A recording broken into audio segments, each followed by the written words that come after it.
Assalamu alaikum. Assalamu alaikum. Today we will talking about आज का जो हमारा टॉपिक है वो है कि एड लिमिट के बारे में.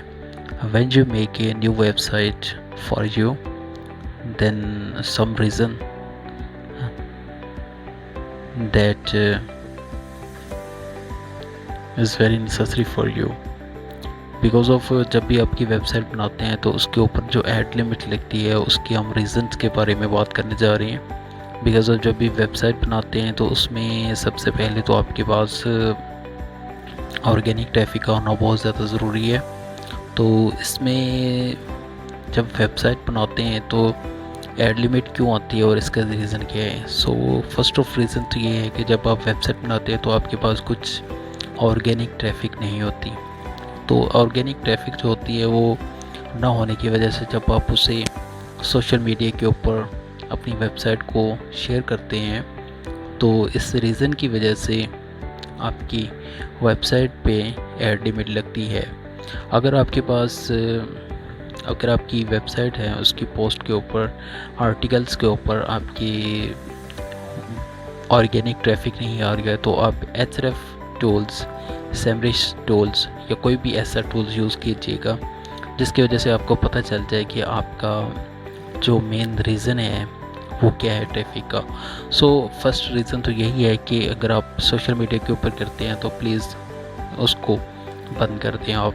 Secondly reason that is don't see your website direct on search engine.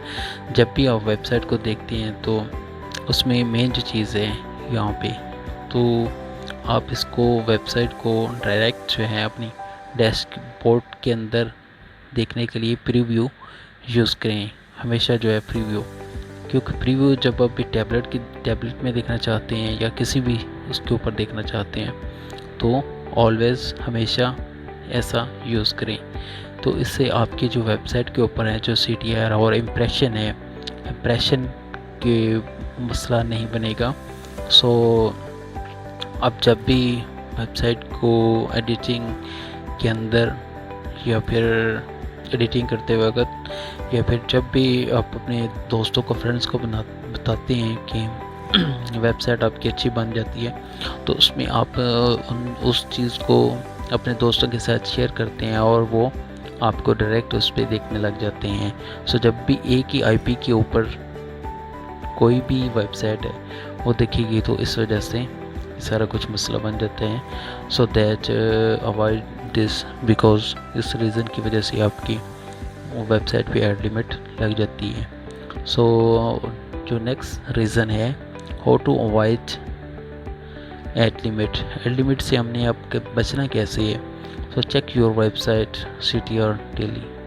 जब भी आप वेबसाइट बनाते हैं तो उसका जो CTR है वो डेली आपको चेक करना होता है. क्योंकि CTR जो है वो अगर बढ़ जाए तो CTR जो है वो कैसे आप चेक कर सकते हैं. यहाँ पे आना है और गूगल अकाउंट में आने के बाद आपको यहाँ पे ये जो दिखाई दे रहा है कि एड लिमिट शो नोट, तो आपने अपनी परफॉर्मेंस देखनी है. यहाँ पे परफॉर्मेंस देखनी है येस्टरडे टू सेम डे और यहाँ पे आपने परफॉर्मेंस देखने के लिए आपने टू डू सो फॉरवर्ड करने हैं, पेज व्यू देखने हैं और RPM और CTR चेक करना है इसका कि CTR बढ़ तो नहीं गया. तो ये देखने के लिए ये CTR आपका नॉर्मल होना चाहिए, ना ही इतना बढ़ना चाहिए ना ही कम होना चाहिए.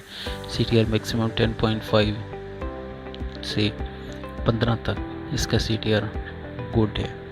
और उसके बाद जो है सेकेंडली आप कैसे बच सकते हैं, go to Google Analytics and check bounce rate, session and session duration. और इसके बाद गूगल एडसेंस के अंदर एक टूल किट है. उसके बाद एनालिटिक्स जो है, एनालिटिक्स देखना है आपने.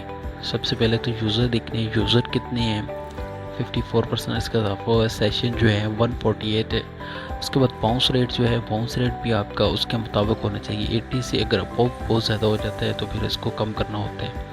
उसके बाद सेशन ड्यूरेशन के अंदर आता है कि आपकी वेबसाइट के ऊपर कोई भी बंदा आता है तो वो कितने मिनट इसके ऊपर स्टे करता है, तो ये एवरेज आपको बता देता है.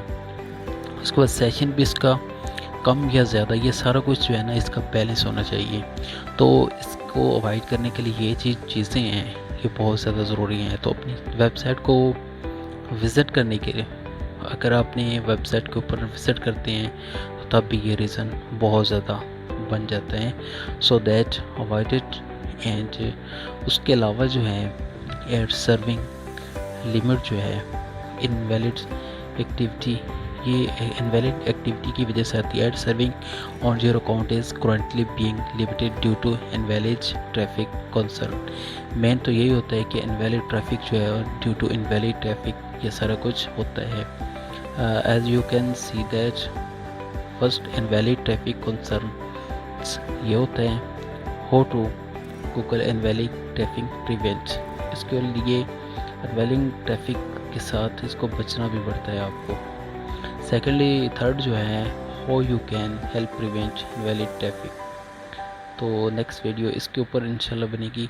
Learn how to segment your traffic. अपनी ट्रैफिक का जो सेगमेंट है उसको भी देखना होता है। सो दैट इसके अलावा जो है what does serving ad limit mean.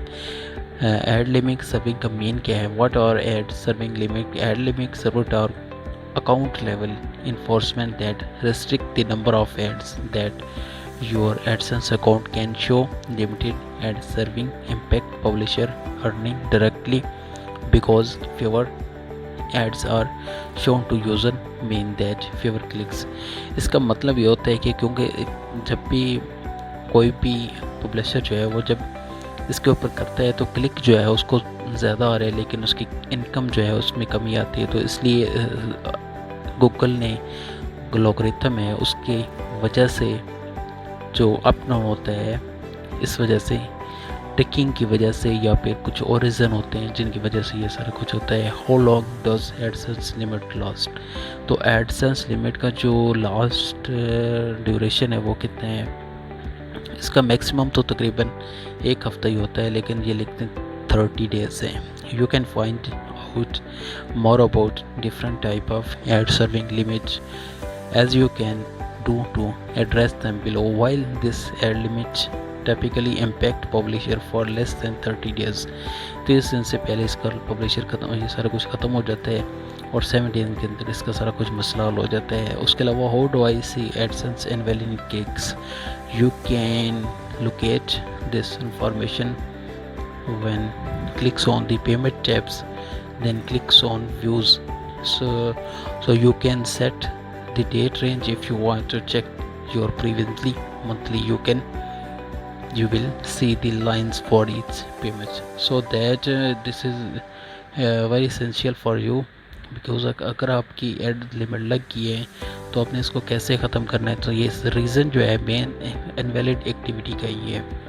अगर आपकी क्वालिटी अच्छी हो जाएगी तब आपकी जो है ऑर्गेनिक ट्रैफिक अगर आपकी अच्छी हो जाएगी तब खुद ही ये सारा कुछ ख़त्म हो जाएगा। So thanks for watching this video and thanks for watching.